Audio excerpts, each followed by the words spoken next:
Hello there and welcome to another Bobeats synth review, and today we're taking a look at this synth here, the Moog Subharmonicon. It's a lovely synth and we're gonna explore it today. I'm gonna give you a ton of sound demos, we're gonna go over the functions, how to use it, and I just wanna start off by saying a big thank you to today's sponsor, distrokid.com. It's the service that I use to get my music onto Spotify, iTunes, Apple Music and other places, and I've been with them for years. They have been great sponsors of the channel, and if you want to check them out, go to the description, there's a link, you get a bit of a discount, and yeah, you also support the channel.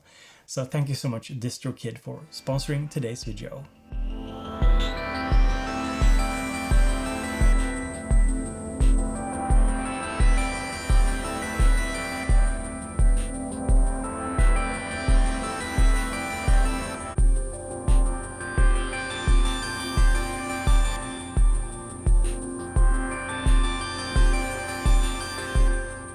At a first glance, this synth can seem a little intimidating, a little complicated, but it's actually not a very difficult synth to learn, but there's so much to master, and I feel like I've only scratched the surface of what you can do with it. But at its core, it's not very complicated.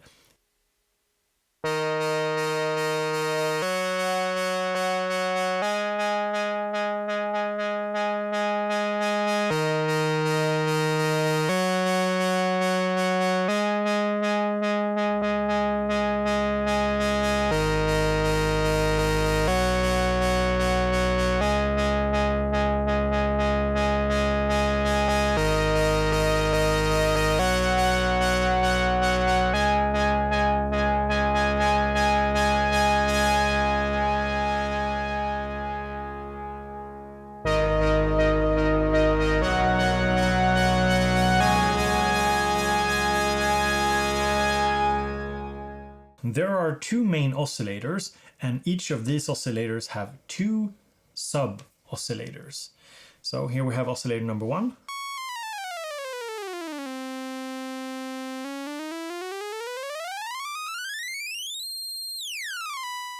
And oscillator 2 is identical. The frequency or pitch of the sub-oscillators is tied to the main oscillator. So if I turn up the volume,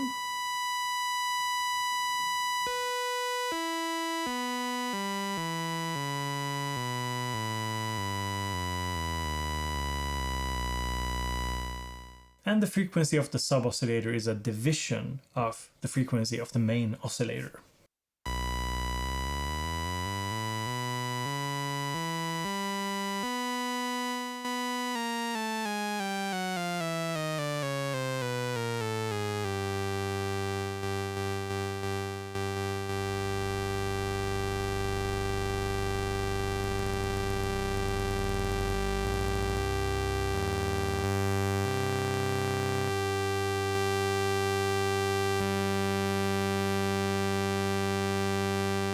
And we of course also have different waveforms, so we have the sawtooth, we have the square wave, and we have this interesting modulated square wave. So this is interesting. It takes the frequency of the first sub-oscillator, and it's the same for both of the oscillators here. It takes that and modulates the pulse width of this square wave here.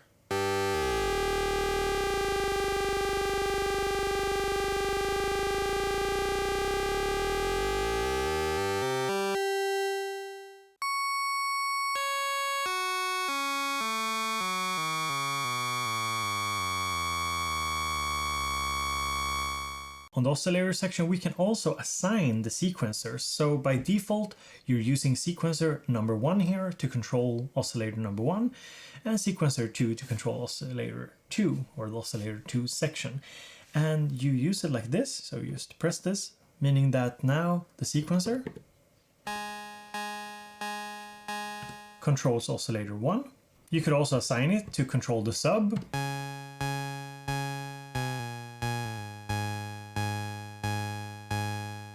But important note is that if we have oscillator 1 selected here, basically the subs will just follow along.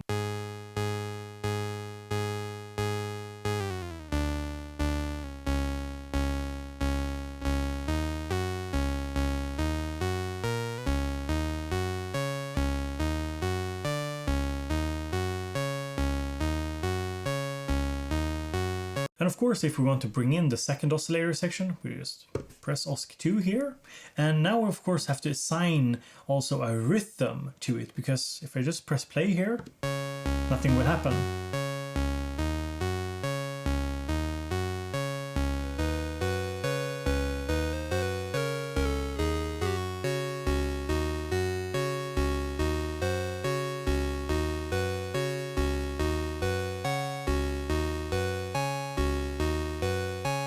So here I assigned rhythm number 1 to sequencer 2 as well.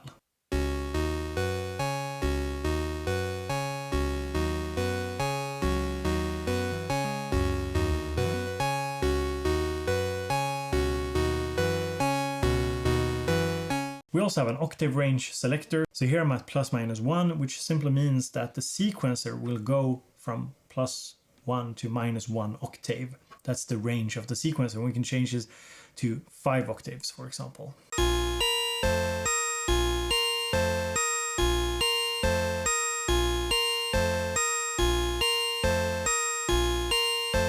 Another cool thing we can actually do is we can use the patch bay. And as you can see here, we actually have inputs for the subs here, for both VCO number 1 sub and VCO number 2 sub. And that way we could use the sequencer to sequence changes to the frequency of the sub oscillator, creating sort of a baseline that moves beneath a pad.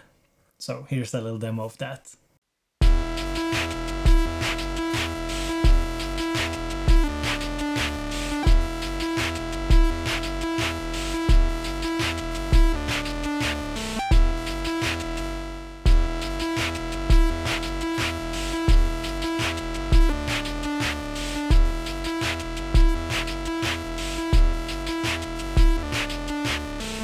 There's also different tunings available to pick from. So this first one here is just a normal chromatic one that I'm using.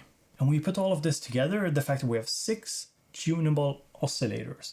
You can create some really interesting small chord progressions using this synthesizer. So here's a little demo of this.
Next up, let's talk about the filter, and we'll get to the sequencer eventually in this video. So there's a single filter, it's 24 dB.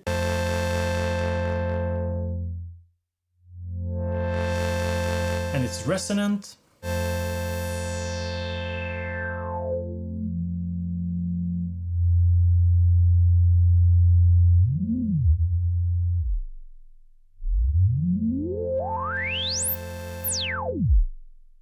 But as you might notice, when I'm increasing here the resonance, you can hear that a lot of volume is removed and also a lot of bass, because there is not a lot of gain compensation on the filter.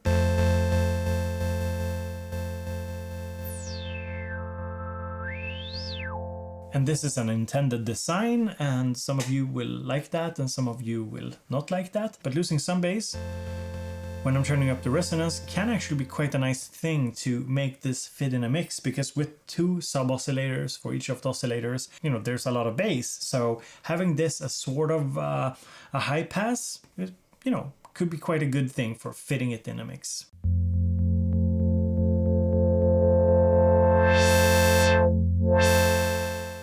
And then we have the filter EG, which is interesting. So we have attack and decay for the filter, and we have attack and decay for just the amp envelope. And the VCF is interesting because they've set it up so that it will ignore triggers from the sequencers or the trig button until the attack stage is finished, until it goes into the decay stage. So this makes for some interesting effects.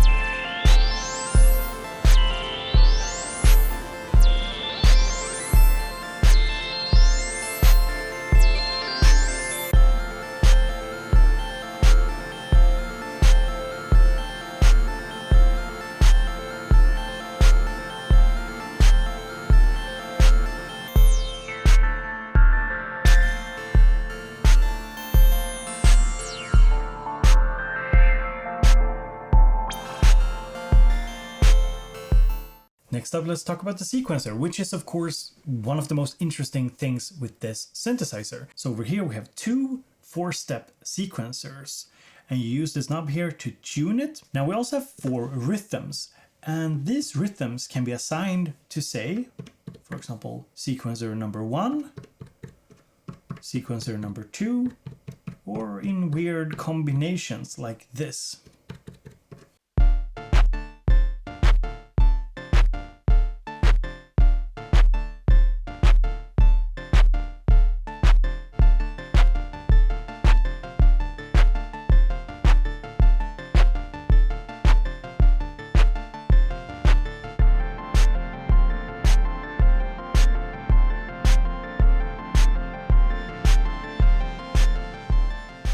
And it's when you start combining these sequences here that we get longer and more complex sequences. So here's a simple sequence.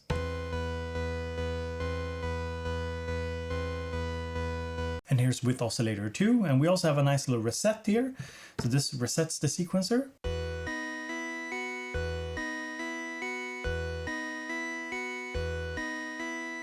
And listen now as I bring in another rhythm.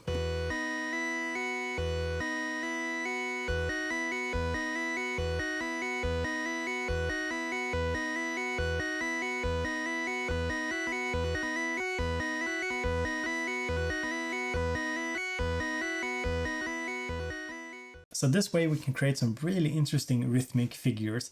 And to give you a little bit more of a musical example, let me build you a little sequence, and hopefully you can see how I'm building it up to something that sounds interesting and musical. So here we go.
In the demo I just showed you, I actually use the drone mode. So if I hold down EG here, you get a drone, and it's based off the positions here in the sequence.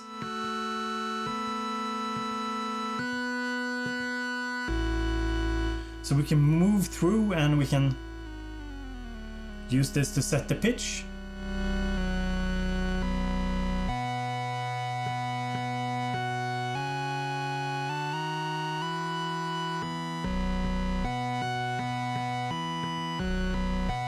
until we find a little sequence that sounds good to our ears.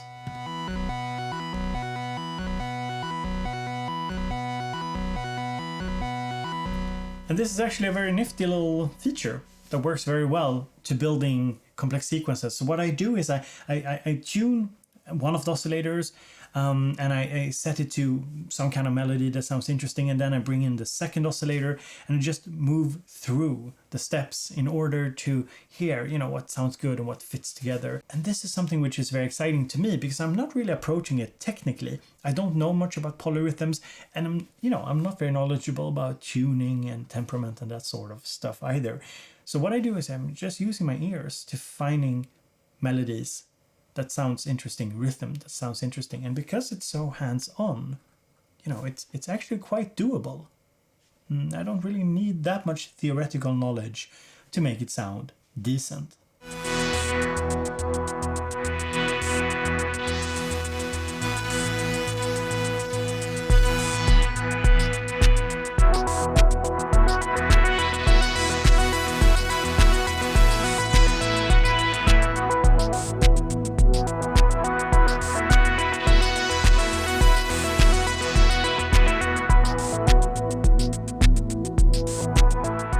Now this won't be like a full review of everything you can do on the patch bay. Some notable things: we have a MIDI input, and you actually have this breakout cable here that you use to hook it up to other gear over MIDI. We also have a clock input, so you can use this to clock it to other gear, which is really cool with the sequencers. Notable patch points is, for example, that we have individual outputs here for the main oscillators and the subs, so you could take them out into a mixer, apply effects, whatever, in URAC, for example. We also have inputs here for the rhythms, so you can affect the actual rhythms using, say, another semi-modular synth, or using a URAC module to change up the rhythms. Now I don't have that advanced of a URAC, but what I do have here is two LFOs changing up the rhythms here. So it's rhythm 3 and 4.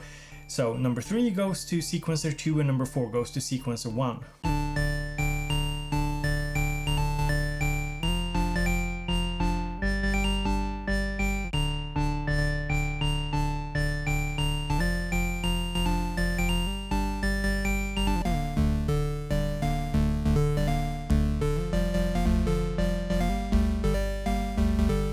What's also cool is that we have sequencer 1 and 2 outputs, so we can use this to sequence something externally, or we could use it as a modulation source. So we could use the sequencers as sort of LFOs, but with much more interesting rhythmic figures to them.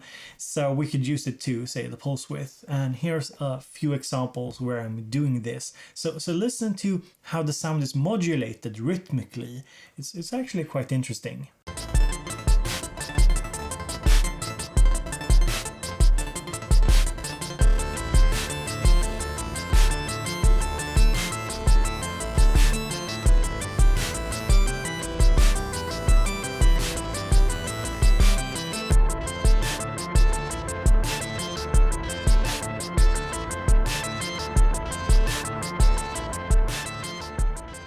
Now, last in the video, let me just talk a little bit about my opinions on this synth. I've had a lot of fun with it, actually. It's very inspiring, and I think it's because of the hands-on nature of the sequencers. And like I said previously in the video, I don't really know that much about polyrhythms, and I'm not really good with music theory, but I found it quite inspiring and easy to get interesting patterns and chord progressions going using this. So in terms of alternatives, I'm not quite sure. I had a hard time coming up with a good alternative. So if you have a suggestion, leave it down in the comment section and I can pin the best alternative suggestion if someone is looking for something like that. If you don't really like the idea of polyrhythms, having this sequencer section here, then there's of course plenty of other analog synths to pick from, to choose from. Mother 32 comes to mind. There's a ton of different options out there, but there's not really anything that comes to mind in terms of the oscillator section. I mean, we have 6 oscillators, they're tunable, you can create chords, you can create different paraphonic sequences. Nothing like that comes to mind. It's actually quite unique, at least from what I know. So keep that in mind. Like it's hard to find a mono or paraphonic synth that has this deep of an oscillator section. Now in terms of negatives, and I did find it hard to pick out specific negative things because it's working as intended, it works well, sounds great, very flexible, and there's a ton of things you can do with it. However, there are two things that annoyed me a bit. Now the first thing is the lack of gain compensation here when I'm turning up the resonance. This is intended, but it's also a little annoying because it means I have to actually crank up the volume on my mixer whenever I'm turning up the resonance, because the volume actually goes down quite a bit. So that can be something which could annoy you as well. Now, the second thing is, of course, that while you can, and I've showed you in the video, you can extend the sequences quite a bit using the polyrhythms, there's no way to chain the two sequences together. So that would have been an interesting option as well. I'm not sure how they would have done it, but sometimes, you know, I do feel that 4 steps is a little bit limiting of what you can do, since there's just the 2 sequencers, the 4 steps. But I mean, the gain compensation thing can be quite annoying. The sequencer thing feels like I'm nitpicking here because it's ultimately a very, very good synthesizer. It's a great instrument, it's inspiring, and I mean, what else can you wish for in an instrument? So yeah, definitely got my recommendation. It's yeah, I like it a lot more than I did the Mother 32. The sequencer on this one is more fun, more hands-on, more, you know, immediate, much easier to use, and yeah, I love the oscillator architecture on it. So overall, very happy with it. So thank you for watching this review. I hope you enjoyed it. Let me know in the comment section what you thought about the synth, what you thought about the review, and as always, big thank you to distrokid.com. One really good feature that DistroKid offers is the ability to revenue share. So if you're co-producing a song, for example, that you're releasing using DistroKid, you can easily share the revenue with your co-producers. Basically, you just go to Teams, you select your release. On the next page, you just enter the emails of anybody who you've been working with, select the percentage revenue share that you want, and then DistroKid will handle it from there. So it's very simple to set up, very easy to use. Go ahead and check them out if you want to release your music on Spotify, iTunes, and other stores. So this was Bo here from Bobeats. Hope to see you in another video. And if you want to see another video, hit the subscribe so you know when I upload. Talk to you later.